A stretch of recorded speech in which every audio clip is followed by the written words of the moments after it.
Shakespeare Waller made an overnight star of Felicity Kendall. Shashi Kapoor, with whom she shared the limelight, was in fact the husband of her older sister Jennifer. The Kendalls and Kapoors became stalwarts of the Merchant Ivory troupe and close friends of the director James Ivory. Some actors who are working with him for the first time, I think, feel slightly abandoned. They feel that they're floundering a little bit. But I think this is because he does cast very carefully. I think Jim's tremendous talent is to bring actors down. And that is why I think over the years he has learned, and what he does now is he casts very, very strong actors. He's wonderful. When you go over the top, he'll get you down. He's not. If you daren't go over the top, if you haven't the courage to go over the top, he's not going to give you that courage. Jim, I think, has got a marvellous quality in a director, in that he takes it for granted, having cast you, that you can act. Therefore, he's not going to, he's not an Elia Kazan who's going to get everybody together and put them on the floor with nothing on and then see what happens, because they're just going to get some real movie stuff. He's not like that. He's not. And he's not giving a performance on the set for the crew either, which many directors do. I mean, that he's not doing. He's done his work. And there is a stamp. I mean, there is definitely a stamp in all Jim's films, in all the performances. There's a very strong James Ivory stamp. Helen G. Auntie? Please come. This is Miss Helen, our leading lady. This is Lucia Lane. How do you do? Right here? First visit to India? Okay. Your book was about Hollywood, wasn't it? Yes. Now have you come here to write about a Bombay film world? Perhaps. If I find it interesting enough. Bombay Talkie was set in the Hindi film world. Jennifer Kendall played an American pulp novelist who falls in love with an Indian movie star, played by the real-life matinee idol Shashi Kapoor.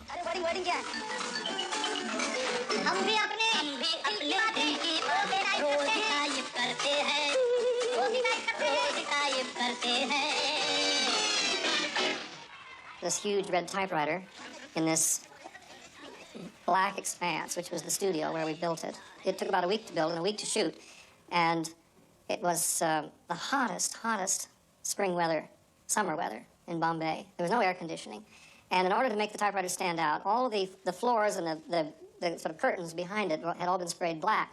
So if you walked down in it, then these clouds of black some powder would come out from everything, and it got all over you, so that when you came out at night, you looked as if you'd been working in the mines. And we did this for a week. Now, it was a long sequence, and somehow these clouds didn't get on the actors, but it sure got on us.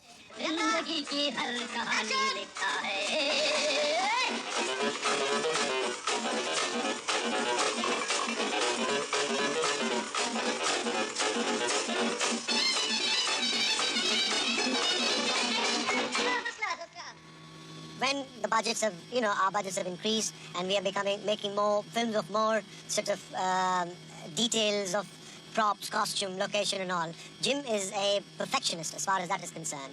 And he's becoming more and more fussy and taxing about it. And that, of course, is a heavy toll on the production side.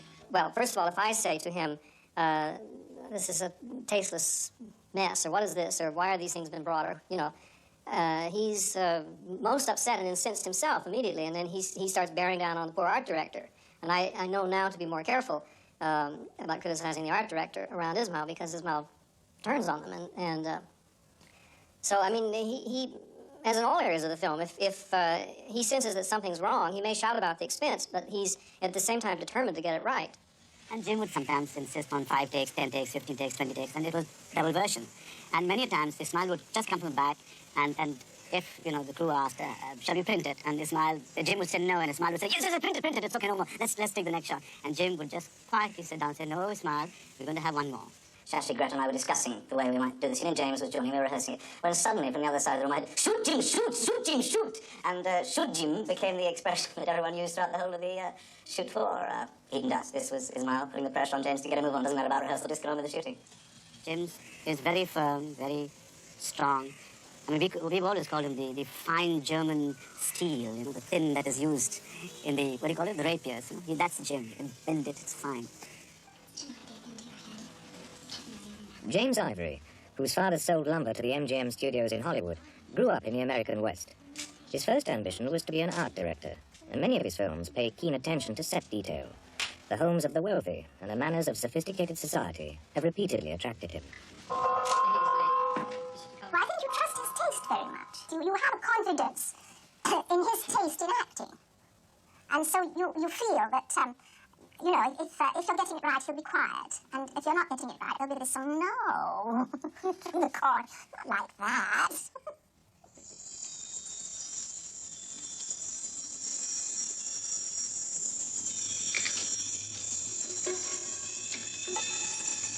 Savages, the company's first non-Indian feature, was a surreal comedy on the rise and fall of civilization.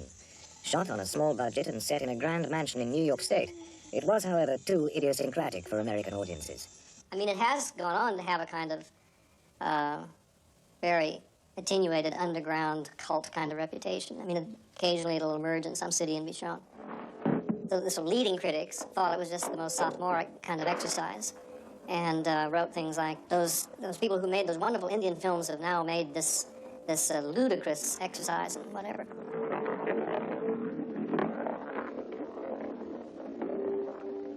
Do you know, Lady Cora, the meaning and derivation of the term bric-a-brac?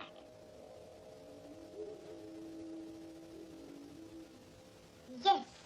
As a matter of fact, I do. What a damn stupid question. Most of the time, the marketing people are just absolutely so insensitive to the kind of film you're making that it's just a lost battle. So before even the public has a chance of seeing it, or the critics have a chance of seeing it, they are the ones who decide, you know, whether the film is going to make it or not. And many, many times, they have proven to be wrong. And I think if you select the right cinema, you have the right campaign, and you have less greed, then there's a good chance of a film becoming successful. The greatest problem that any director has is knowing whether, or being able to plan whether or not the film he wants to make is going to be made. And in my case, usually, if we decide between the three of us that we are going to make a film, it tends to get made because Ismail is so determined that it does turn out. So a great deal of the grief and aggravation and worrying and all the rest of it that most directors, and energy that most directors have to expend on making deals stick, I have been spared all that. Merchant Ivory Productions was launched from a small office in Bombay.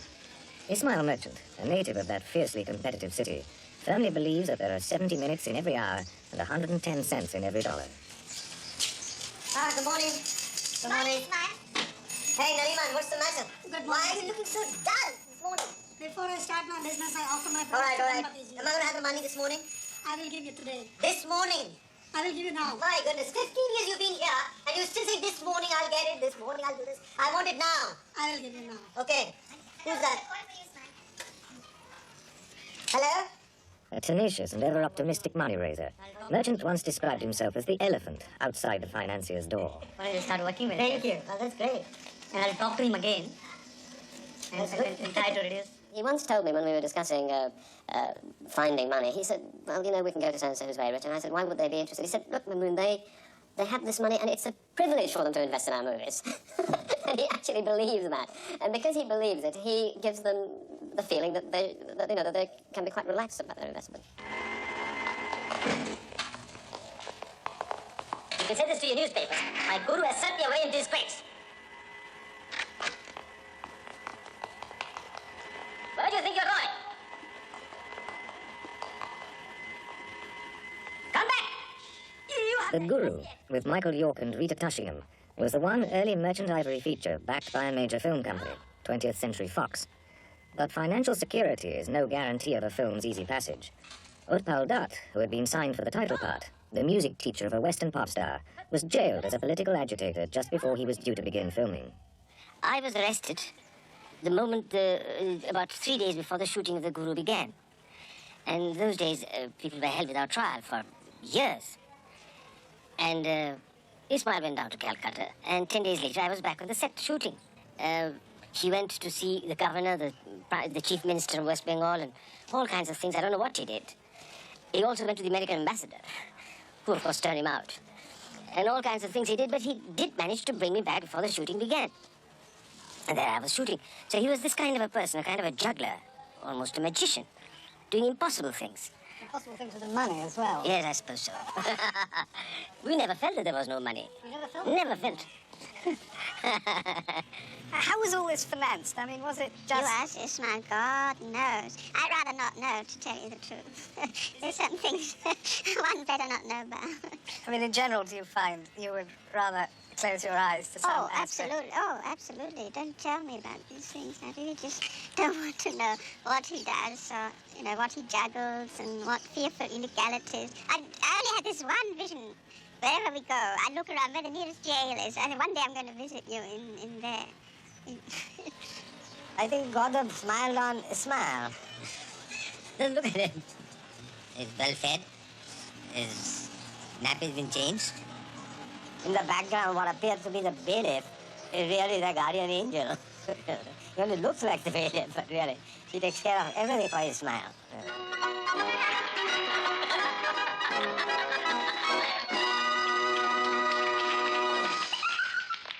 The Wild Party held up an unflattering mirror to the old Hollywood, with the once famous comedian, Jolly Grim, played by James Coco, attempting a comeback with a make-or-break new picture.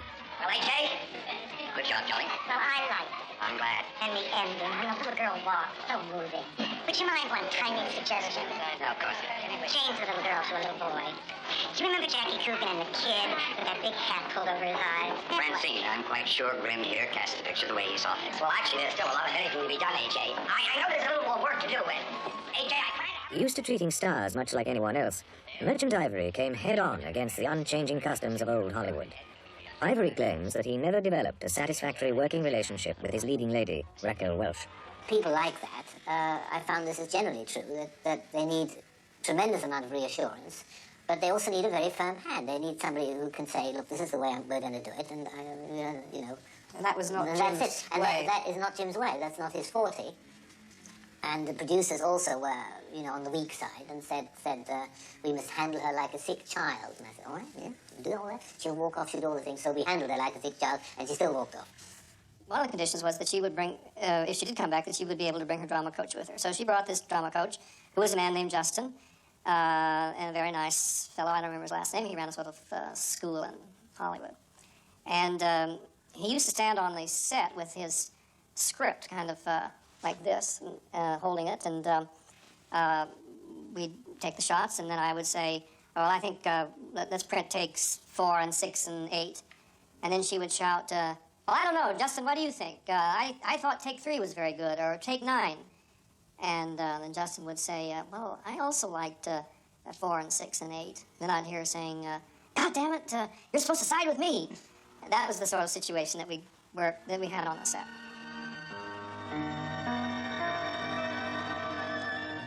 The situation worsened, and trouble came to a head during the shooting of a love scene between Raquel Welch, playing Grimm's sorely tried mistress, and her co-star, Perry King. But anyway, there was a bit of convincing sort of rolling around on the bed for a moment or two, and then she leaped up and she said, that's it, boys. And I said, well, I think we ought to have another take, because, first of all, I was afraid the bed would look funny with the bed falling down. And she said, what was the matter with that take? And I made the mistake of saying, well, I think it could have been better, Raquel, and perhaps, it lacked passion, and it was even a little boring. And then she shouted and said, boring, boring, and then the boyfriend shouted something, you don't talk to a star like Raquel and use words like boring, and they left the set. Well, word came down that she would return to the set if I apologized to her. When Ismail heard this, he went away. This was so unspeakably degrading for him that he just left, and he went off to the Howard Johnsons and went to bed. And I said, sure. I mean, the executive producers came and said, could you possibly bring yourself to apologize? I know it's all terrible and stupid, and she's behaved terribly and all that. Can you? I said, yes, I will. Why not? So we then arranged the big apologizing scene right after dinner, and on the set where we were to shoot the dance number, and she came out, and she came tripping up to me, and she said, Mr. Ivory, I believe you have something to say to me. Quiet, please. Quiet, quiet, everyone. Everyone listening? Everyone here? Good. I'm very sorry if I've offended Raquel this evening upstairs. And if I've done anything of that sort, I only did it because it was for the film and it was never intended personally. I accept your apology. Thank you very much. You're very welcome. Thank you, Herbie. Raquel Welch returned to the set, completed the picture, and gave one of the best performances of her career.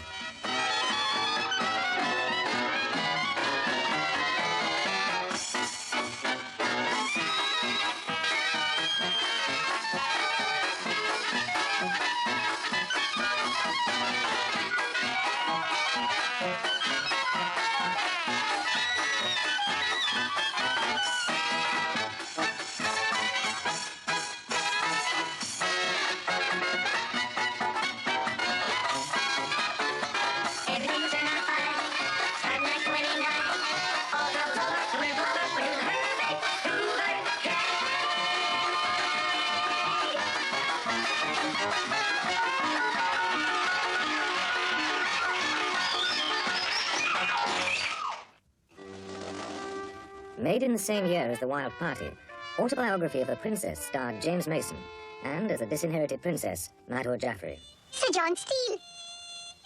He came down specially from Delhi for the inauguration ceremonies.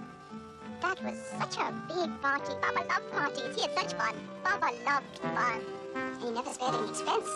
Quails from Isfahan, and fireworks, and champagne, and jokes. Papa loved jokes, making people laugh. Once, he made an apple pie bed with his own hands for the English president, Sir Philip Roth. And in the morning at breakfast, he asked Sir Philip, "Well, Sir Philip, I hope you had a good night." And Sir Philip said, "Excellent, Your Highness, thanks to your very personal efforts." Oh, Sir Philip had such a sense of humor. It is not something that can be said for a lot of the Indian princes. Stuffy they were. He's just having a good time. And then, when Papa used to go to London, he would buy up all the joke shops on Tottenham Court Road, and he always came back with these trunkfuls of squeaking cushions and exploding cigars and things like that. Of course, there were a few accidents because of his sense of humor, but he always made it up to people afterwards. Archive footage of royal India, haphazardly collected by Ismail Merchant, was incorporated into a fictional screenplay by the writer Ruth Pryor Jabvala. Well, that really came about in the strangest way of all. When Jim was in Jodhpur, he suddenly, in a very hot afternoon, was lying there as one does on these hot afternoons in the Rajasthan desert. And then he suddenly came, and I was lying somewhere else in the same state of stupor. And then he came and said, "Oh, we really ought to make this some princess's story." So I said, "Oh, yes, what a nice idea," and I went back to sleep. But some months later, when we were all in New York, so there was this added element of, yes, it's the princess's story, it's the palaces in Rajasthan, it's the old documentary footage, and it's the interviews with the Maharajas. Then Jim said in New York, "I want an Englishman." And that I revolted. I said, "No, look, you've given me all these things, now you want an Englishman as well." No, he had to have an Englishman. So all right, and so an Englishman as well. So then I went back to India with all these different elements, and wrote Autobiography of a Princess out of all of that. Really, our films and her books come out of a sort of common experience that we all share. I mean, the books and the films are really reflections of our lives as we've lived them now for 20 years in various parts of the world, and they reflect our various preoccupations. So in that way, there is a sort of line. I just carry everything with and within now. I just, place doesn't matter anymore. So you didn't have that internal landscape, but you find now that... I now find I have only internal landscape. I hardly see what's around me. I hardly seem to look anymore. I just carry all my luggage with me now. Roseland, the famous New York City ballroom, became the landscape and subject of the company's next feature. For its 3 separate stories, Ruth Jabvala drew on her own memories of a pre-war European childhood. Couple number 23. Left pivots, right pivots. Lovely, absolutely lovely. This is the melody. You know, I think the waltz is the most beautiful dance of all, ladies and gentlemen. You really have... For James Ivory, the atmosphere of the ballroom conjured memories of his own high school dances. It was very grotesque because they were all old and white-haired and hunchbacked, and but superb dancers. I mean, they were physical wrecks, but they were in great shape as dancers. And there was something about it that reminded me of... What was Ruth's attitude to all this? horror, and yet she was interested. I mean, she couldn't help but be. And I think another thing that really attracted her to Roseland were the number of European refugees who go to Roseland as a kind of haven to mix with other refugees, and she liked that atmosphere. There are all these decrepit people from Eastern Europe and dancing around. There were a lot of people who would be brought up and they'd be put down in front of her, and then someone would say, "Now tell the little lady everything you know. Tell us about so and such," and and they would. And sometime later it turned into something. But smile, Arthur. Now, let's try it together.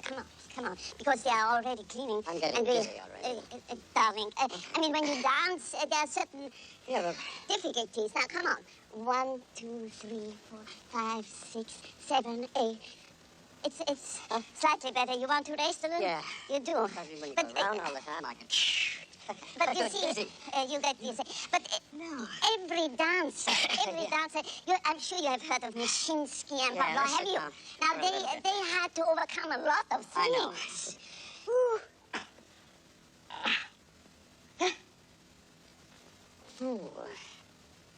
Have you been having those tests?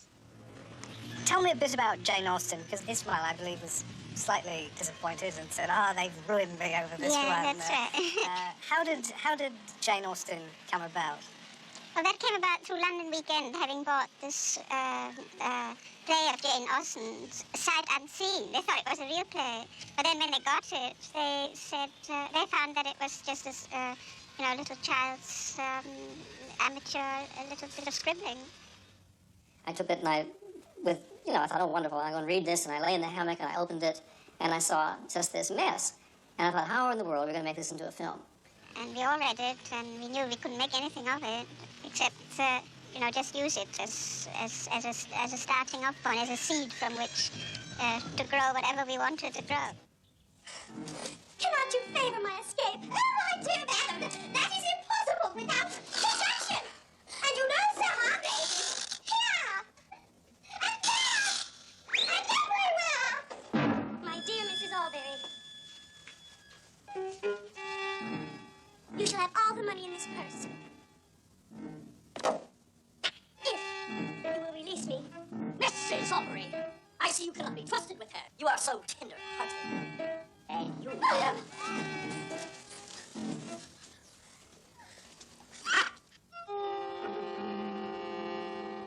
Leave the room, madam. Leave it to me, I say.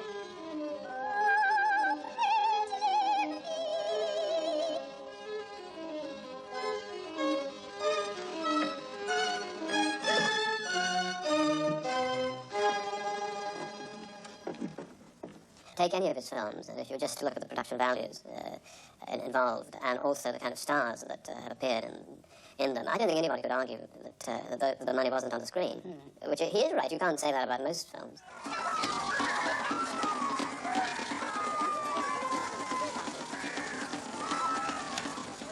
Quartet, based on one of Jean Rhys's autobiographical novels, was set in the expatriate world of Paris in the 20s.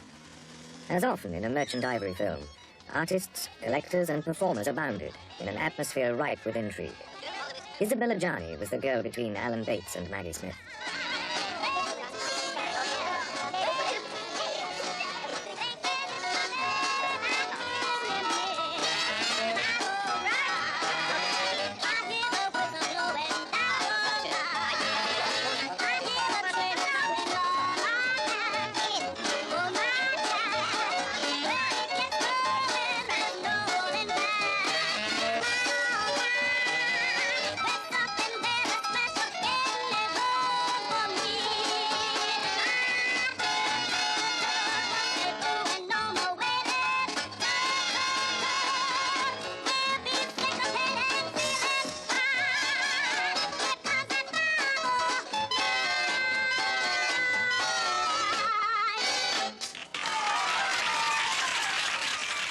We have now, on Heat and Dust, made nearly $10 million. Well, of that, we are getting $700,000.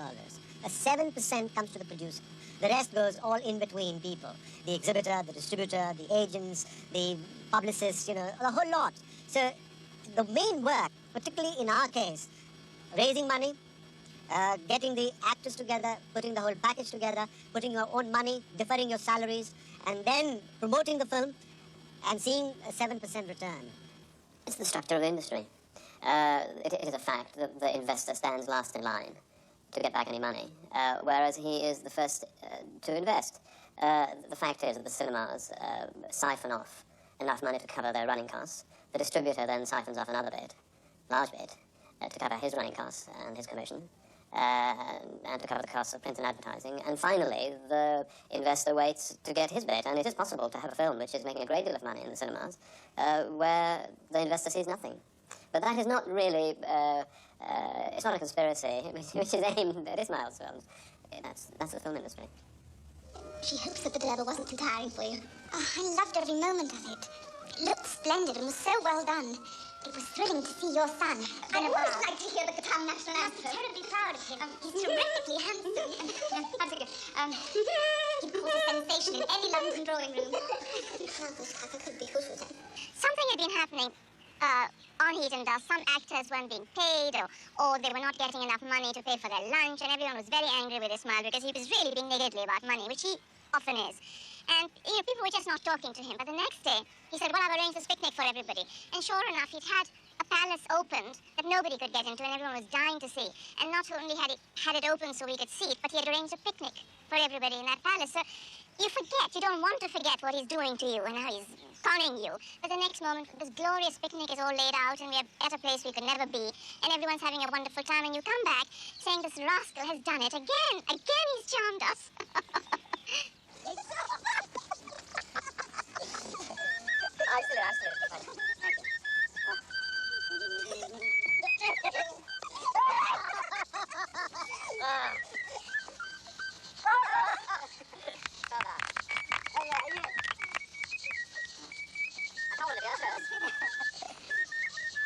The pressures of the always tight Merchant Ivory schedule have sometimes stirred up undercurrents of dissatisfaction among the cast and crew.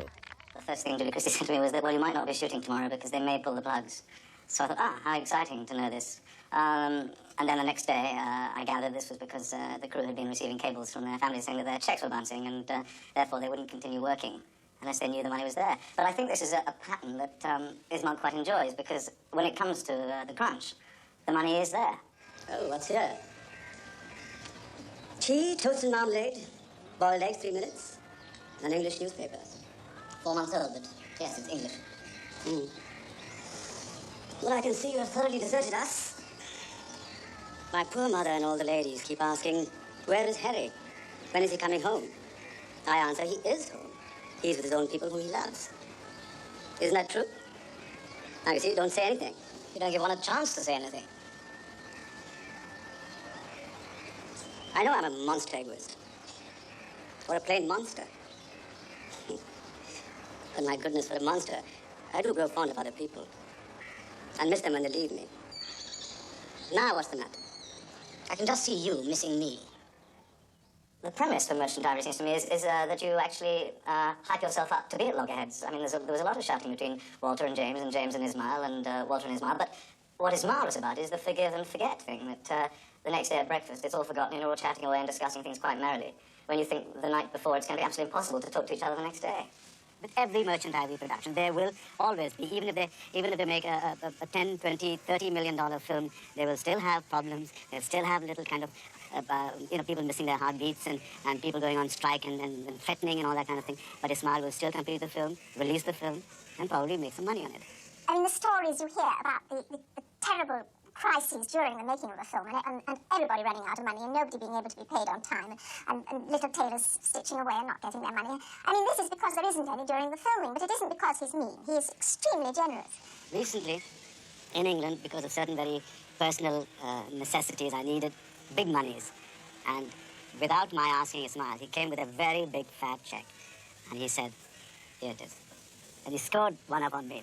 You see, I mean, he does do these kind of things. And he doesn't do it very often, but he does. Well, if you're Miss Chancellor's cousin, take her in to have some supper instead of going so soon. I'm very much obliged. I need to take some.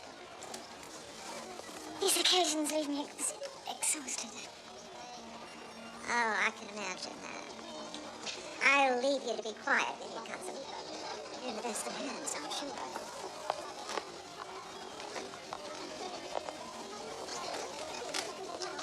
I won't disturb you further unless you single question. Where are you staying? I want to come and see Miss Tarrant. Now, don't say I want to come and see you, because I have the idea you would not welcome me. Why do you apply to me?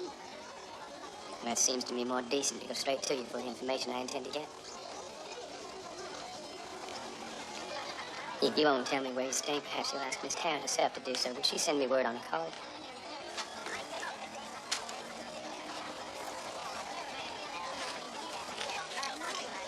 Number 11, West 10th Street.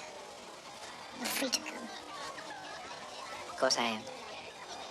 Why shouldn't I be?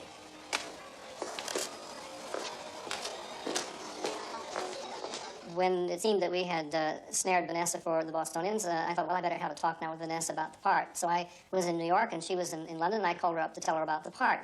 And I told her, well, who and what I thought Aled Chancellor was, and what the meaning of the film, and what Henry James probably had in mind, and all of this, and the whole business about the Boston marriage situation and all of that. And she listened to all this, and she said, well, thank you very much. It's been very enjoyable talking to you. And she put the phone down.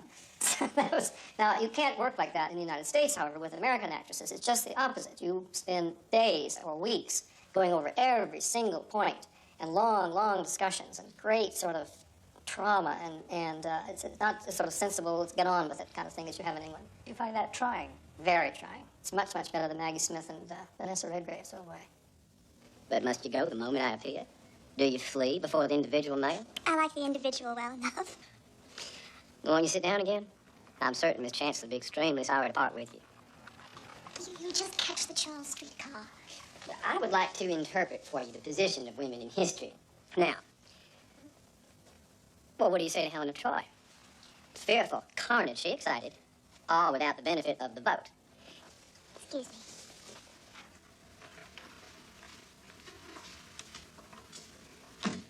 He's a joker.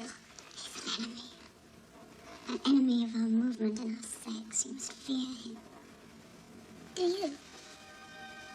I fear his ideas. Tomorrow we'll be alone and we'll talk and talk. Just you and I.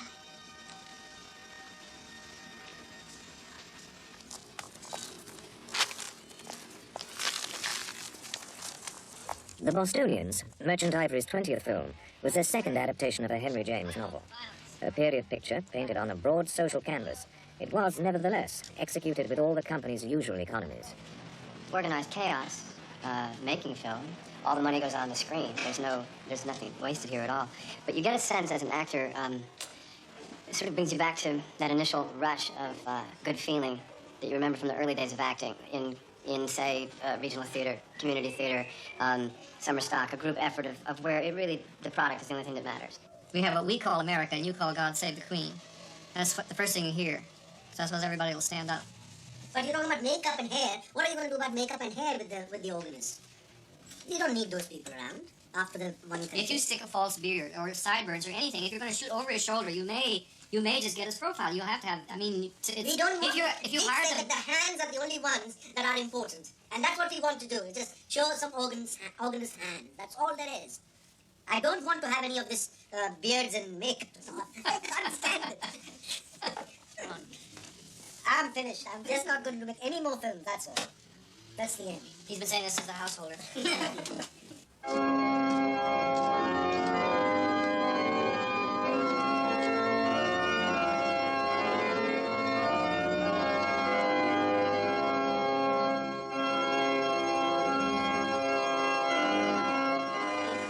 In the history of the cinema, no other partnership of writer, producer, and director, independent or otherwise, has lasted for as long as Merchant Ivory Productions. Ruth Jabvala, Ismail Merchant, and James Ivory have kept making the films which, for better or worse, they themselves wanted to make. They've used major film and television companies, but have retained their distance, remained outsiders. The uncertainty of the future, if not the bailiff at the door, has kept them on their toes. Like the travelling players of Shakespeare Waller, they will, in all probability, continue to live from their suitcases.